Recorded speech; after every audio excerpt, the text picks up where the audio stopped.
The pieces of the puzzle are finally coming together.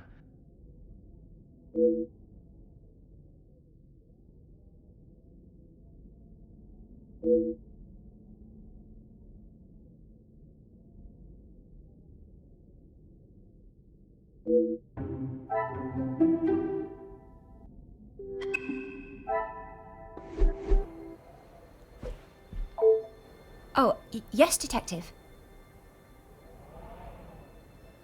I don't know where it is. If you have been honest with me until now, I ask that you continue. I'm sorry, I really don't know. Archie dropped it out of the study window and he said he would deal with it. I couldn't bear to touch the thing.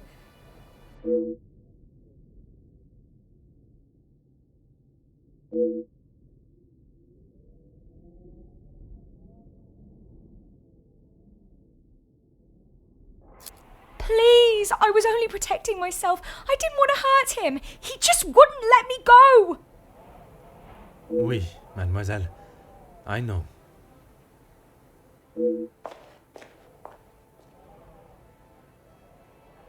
Mademoiselle tells quite the harrowing story. I cannot imagine the Major acting in such a way, but Elizabeth could not make up such a story. After learning what I have about the Major's character this weekend, I would not question the lengths he would go to in order to keep his secret hidden.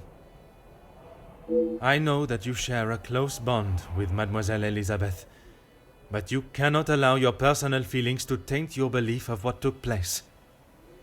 She has committed a terrible crime, but she will live with that for the rest of her life.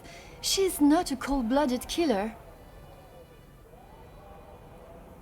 If what she says of the Major's attack is true, she acted in self-defense, and in the law's eyes, a crime has not been committed. I will do everything I can to make sure her story is heard and a fair trial is conducted.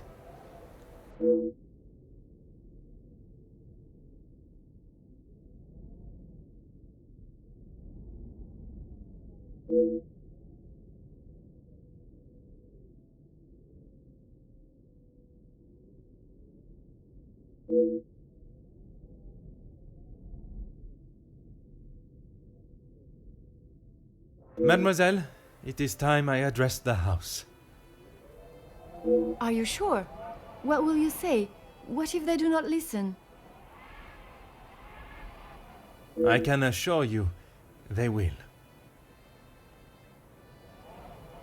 Elizabeth was right, though. She's just a servant. What if they... Mademoiselle, when Detective Poirot speaks, they will listen. Would you ask the guests to convene in the library? Of course. And what of the staff?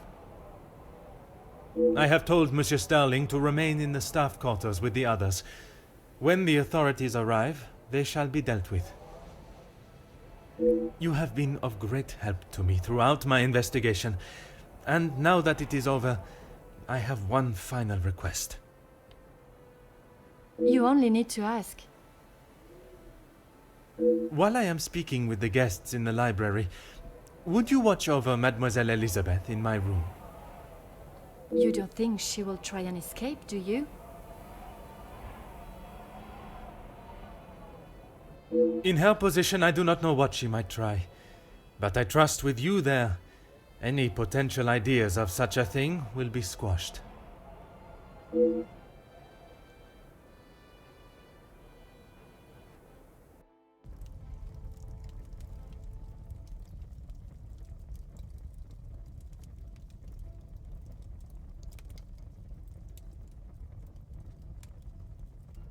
Detective, you have spent more time making us sit and wait for you than anything else.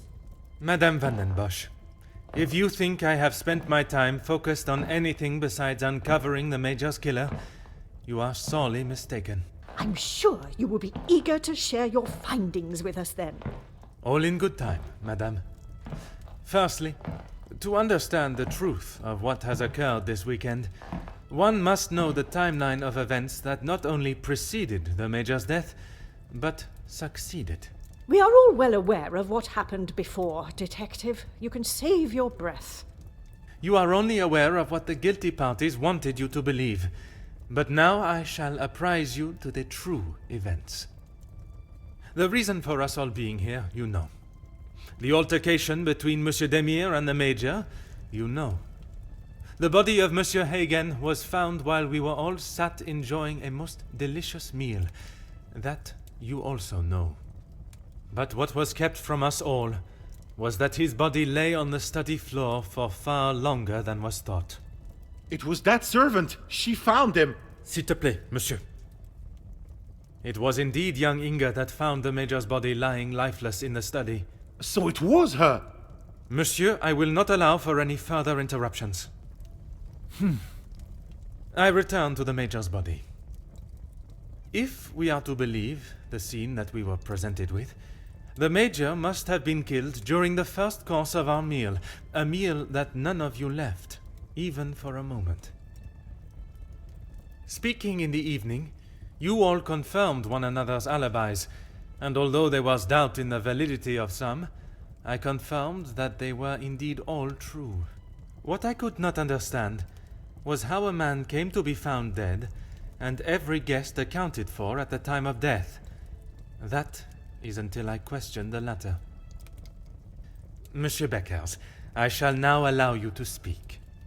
You saw the Major smoking a cigar in the snow. Is that true? It is. False. You saw what you were meant to see. Someone in the Major's coat standing outside, giving the illusion that the Major was still very much alive. Monsieur da Silva, on the afternoon of the Major's death, do you recall hearing a telephone ring? Now that you mention it, I have not heard a single ring all weekend. Correct. The telephone lines have been down for the duration of our stay, meaning the telephone call that was received and promptly directed to the Major's study was yet another act of trickery and deceit. But it did not end there. When I entered the study for the first time, it was obvious someone had already been there and falsified the scene to stage a burglary and clear away important evidence, including the murder weapon. What followed was an investigation that had already been hindered, but even those lengths were not enough to derail me for long. I think we have all had enough of your self-praise, Detective. Perhaps you would like to tell us who killed him now? Madame, as I'm sure you would expect, it is not as simple as that. What many of you do not know is the discussion that was had between the Major and Monsieur Beckers earlier that day. What has that got to do with anything? I told you I didn't kill him. That I know to be true. What you do not know is that it was not only his ears that heard your spoken words. I hope you are not implying I had something to do with it. No, Madame, there was another. Mademoiselle Elisabeth. You are all aware that the Major was hired by Monsieur da Silva to front the security during the workers' strikes. What very few of you know is that it was the Major's order that instigated the vicious attacks on those unarmed men and resulted in numerous deaths, including Mademoiselle Elisabeth's fiancé, Luc. Monsieur Beckers confronted the Major, declaring that he was to hand himself in. That is what Mademoiselle Elisabeth overheard. Now, knowing the truth, she waited until the Major was away from his study. After he stepped outside following the confrontation with Monsieur Demire's fist, it looked to be the perfect opportunity, or so she thought. The Major returned and found her looking for the proof she required to hand him over to the authorities. If the maid bumped him off, why hasn't she been arrested? The events that followed in the study are not those of a cold-blooded murder, but one of a young girl that had no other option but to protect her own life. Sounds to me, Detective, like you have taken a shine to this young girl and would rather protest her innocence than arrest her for murder, the crime she has committed. Jeez, this is gonna make for a juicy story. Mademoiselle, I ask you this. You have seen the Major's anger before, oui? What if I have? How do you think he would have reacted if someone was to find proof that he had committed a terrible act, and that if made public, would surely result in his incarceration? Exactement. It is quite the story you have told, Detective, but all I have heard is that Elizabeth overheard a conversation blaming the Major for her fiancé's death, and she murdered him in revenge. A servant killing a man that is as revered as he was. She will face the noose. I am not denying that a man has lost his life, but it is not the crime of murder that you all believe. While the Major did not deserve to die in such a way, it was his actions towards Mademoiselle Elizabeth that drove her to defend herself in any way she could. Mademoiselle Elizabeth will be punished, but we will let the law decide the severity of her punishment. She has played you like a fiddle, Detective, acting the innocent victim. She will be arrested and hanged for her crime, like every other cold-blooded killer. Hear, hear. Give her what she deserves. The girl has got to pay for what she's done.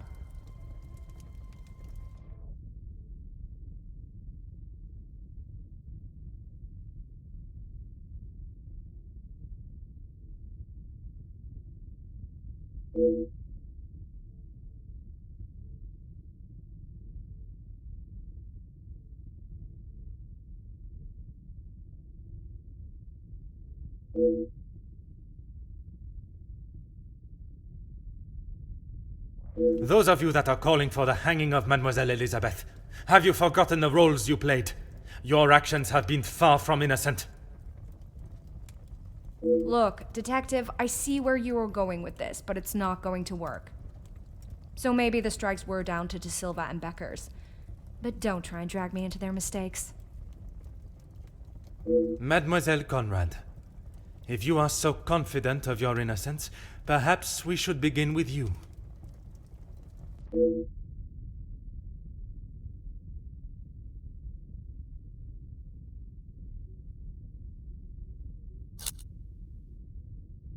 You don't need to imply it's only me that does.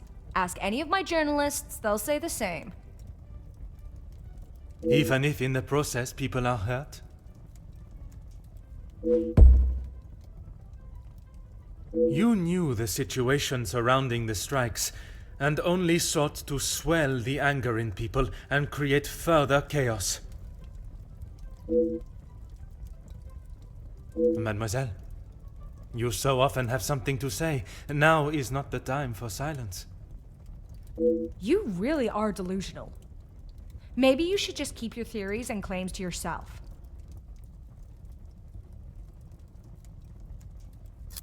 You obviously have no idea what goes on in my world. I would say stick to honest police work, but it seems that it's not in your field either. You know what it's like to get your hands dirty, Detective. You can't expect others not to do the same.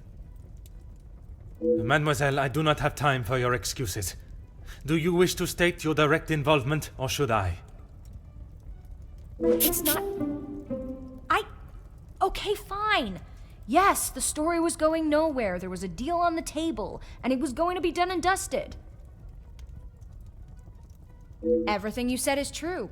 I wanted the story. The scoop that would have blown the others out of the water. I never wanted anyone to get hurt. But I can see what I did wasn't right. I didn't think you had this side in you. I can see now why Angeline asked for you personally. You're not like other cops. It's clear it's the law and doing the right thing through and through with you. If you say it was self-defense, I believe you. We can't just forget what that girl has done. It's not Jackie's fault, or any of ours, that she decided to do what she did. Monsieur Beckers, you are the last person I expected to defend Mademoiselle Conrad. We talked only last night, and correct me if I am wrong, but you have already declared the role you played. To me, at least. Yes, we talked. It's just not fair of you to attack Jackie like that, putting words in her mouth until she succumbs to your plan.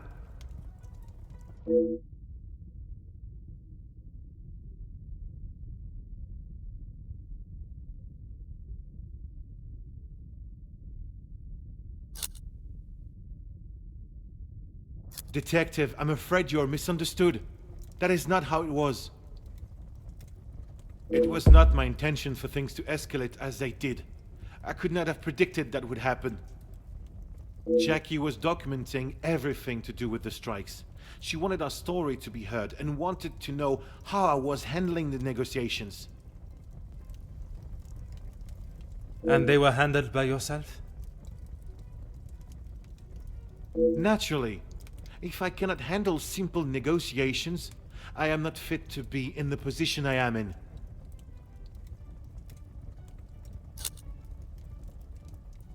I was only pushing for what my men deserved, what they needed. Hindsight is a wonderful thing, Detective. Surely you must know that. Nothing is ever simple, Detective. I'm sure you understand that better than anyone.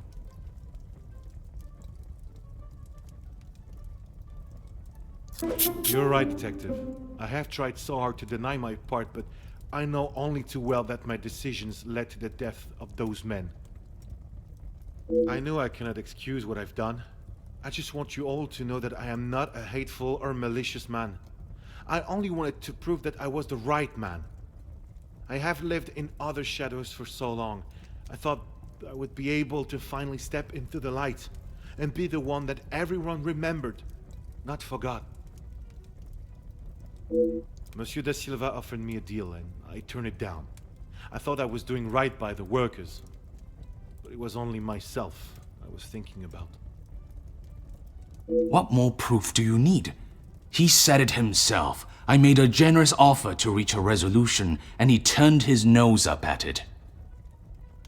It was not that simple, though. An offer was made, but Monsieur Beckers and the workers would never have been forced into that position had their working conditions been satisfactory to begin with. This is outrageous! Do you plan on blaming everyone for doing their jobs? I suppose it makes you feel better about yourself, doesn't it?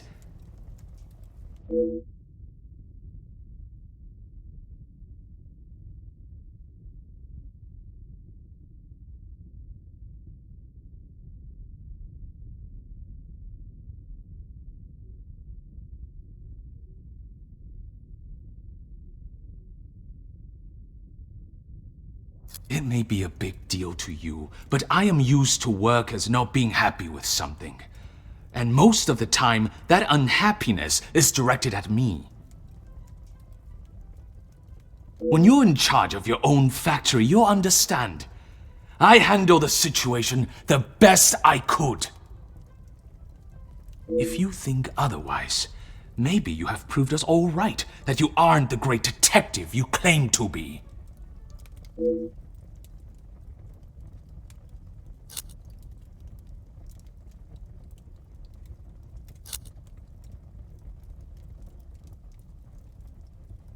You said it. Anonymous. I don't know them, and it doesn't sound like they know me.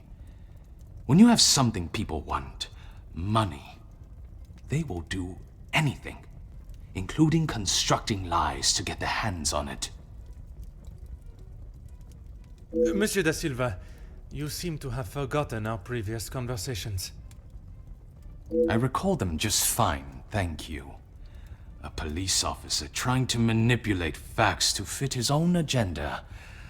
Shocking.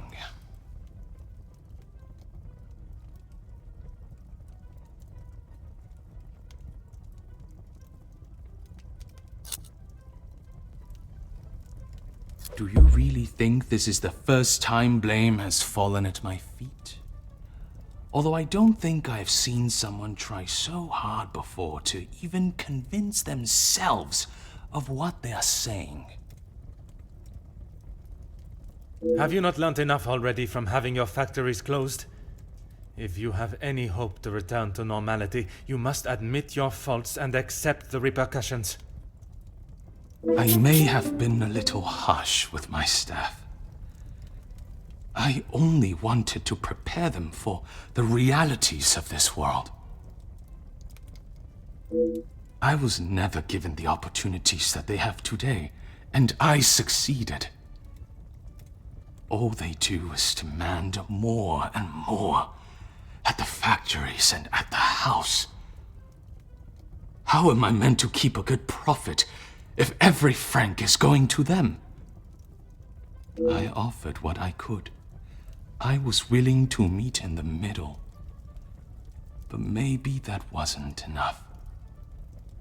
Swallowing one's pride is no easy feat. But if it means that a young girl will receive fair judgment, I am prepared to do it. Merci, monsieur, for your honesty. Admitting your responsibility is an honorable move. What now, Detective? Is this absurdity going to continue much longer? Even after all your attempts, Detective, Felix was still murdered. Self-defense or not, she chose to hide what she had done because she knew what she had done was wrong, and she will be punished for it. It was not choice to hide anything, madame. If in her position, I ask, what would you have done? The Major has already furiously thrown an object at you, barely missing your head, and now has hold of your arm. I wouldn't have driven a knife into him, that I can tell you for sure. She is no fool. She intended to kill, not to defend.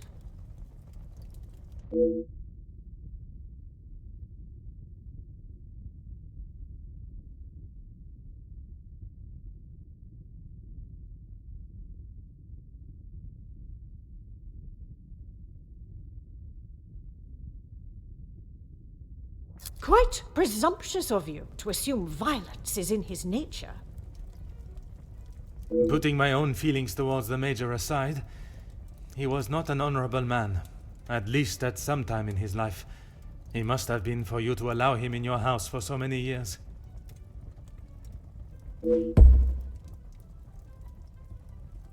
So, even you confirm he had a history of aggression.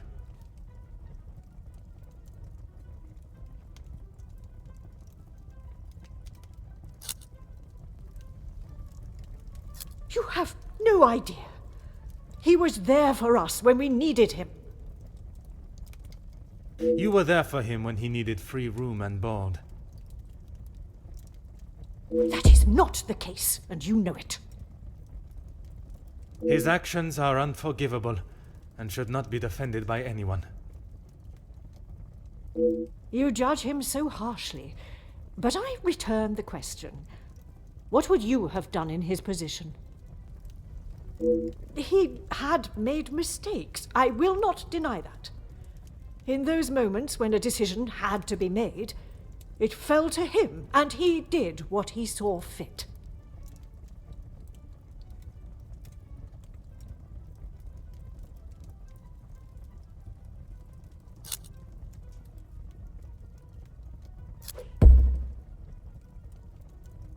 S'il te plaît, madame. I ask that you consider everything you know of the Major carefully. He was not always like that. The man that I called a friend would never have done what he has. I cannot allow another innocent person to be punished for his vicious and barbarous behavior. You have seen the Major act in a similar manner as I described before, haven't you? What was the outcome then? You have convinced me that I am wrong, in both my opinion on Elizabeth's punishment and in the friendships I keep. Is that not enough for you? Not when a potential crime has been committed, and I fear an innocent party may have been punished for it. He was just a boy. I told him to stop, but he was like a wild animal.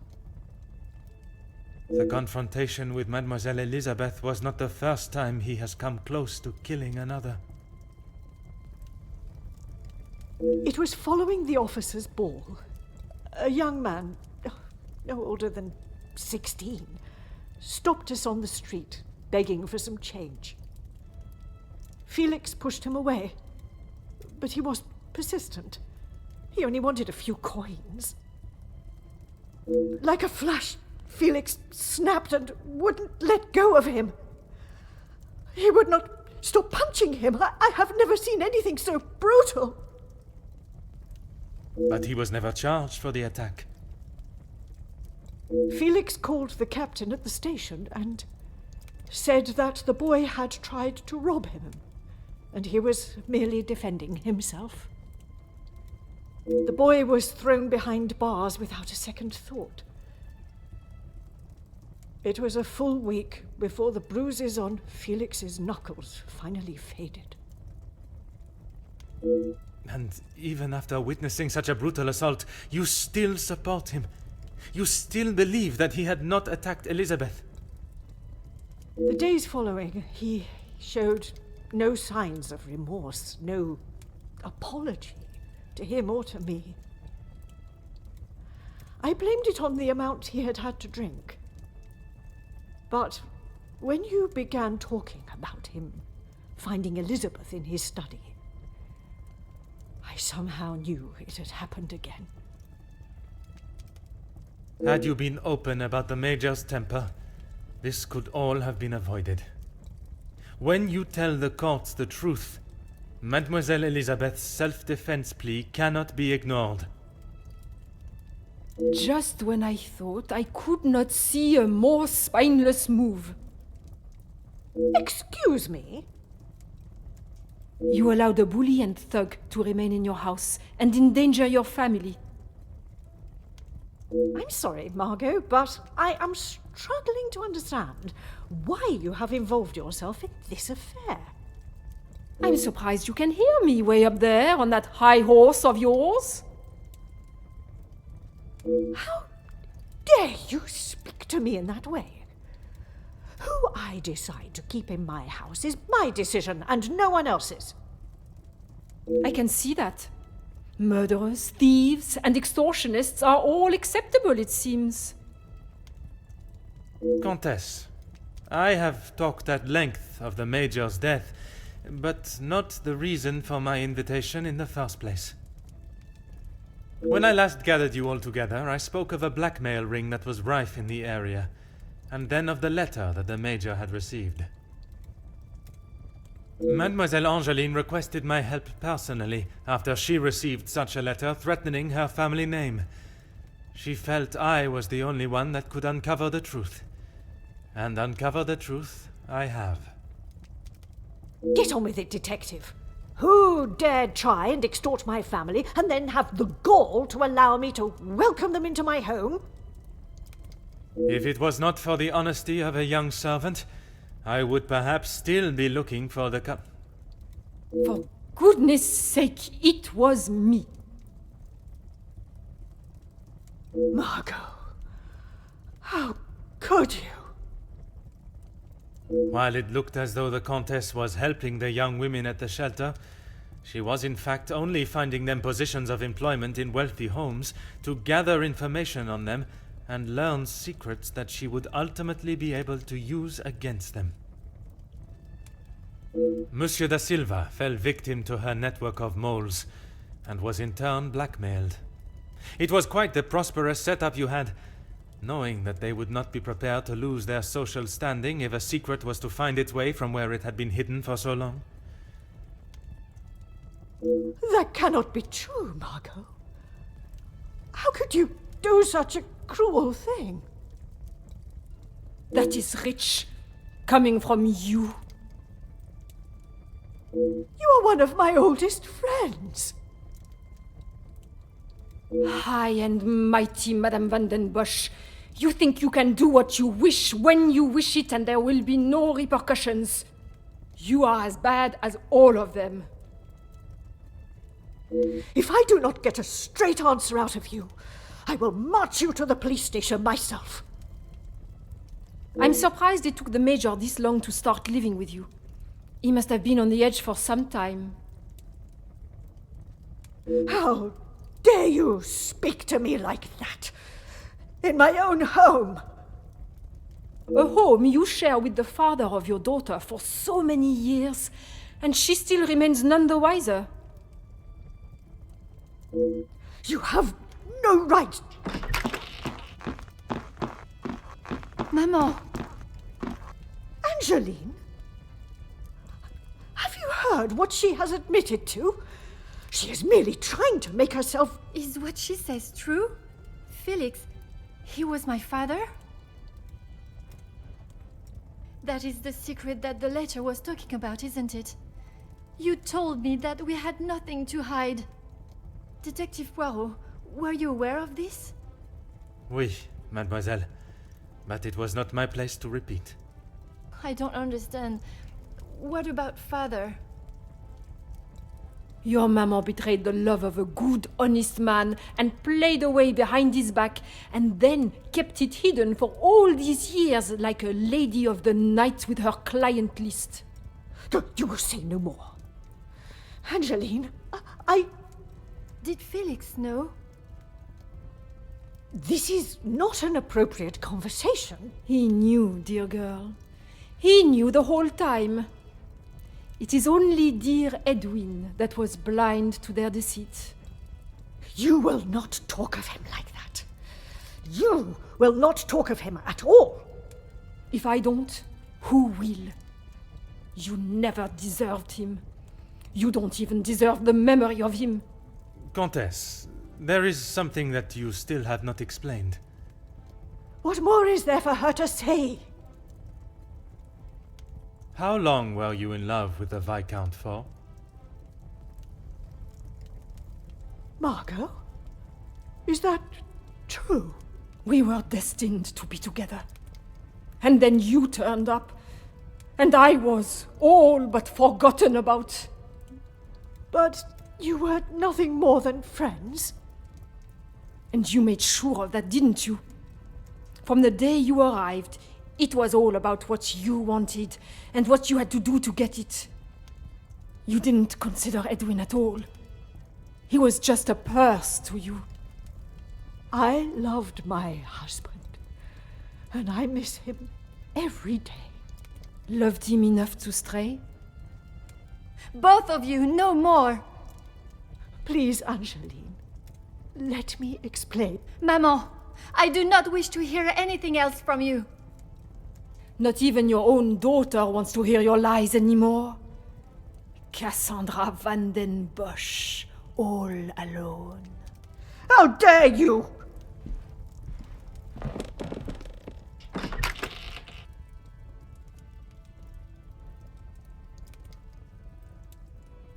While I feel a sense of satisfaction and pride in solving both cases, there is still a part of me that is reluctant to revel in triumph. I am content with the unmasking of Comtesse de Vos as the blackmailer, and knowing that she will pay for her crimes. But it is the justice for Mademoiselle Elizabeth that worries me. She will stand in a court of law, and I can only hope that they can see she acted in self-defense. I must trust that our legal system and justice will prevail, and a fair sentencing will be given. In protecting her own life, she took the life of another. Perhaps the guilt she must live with is a greater punishment than any sentence she can receive.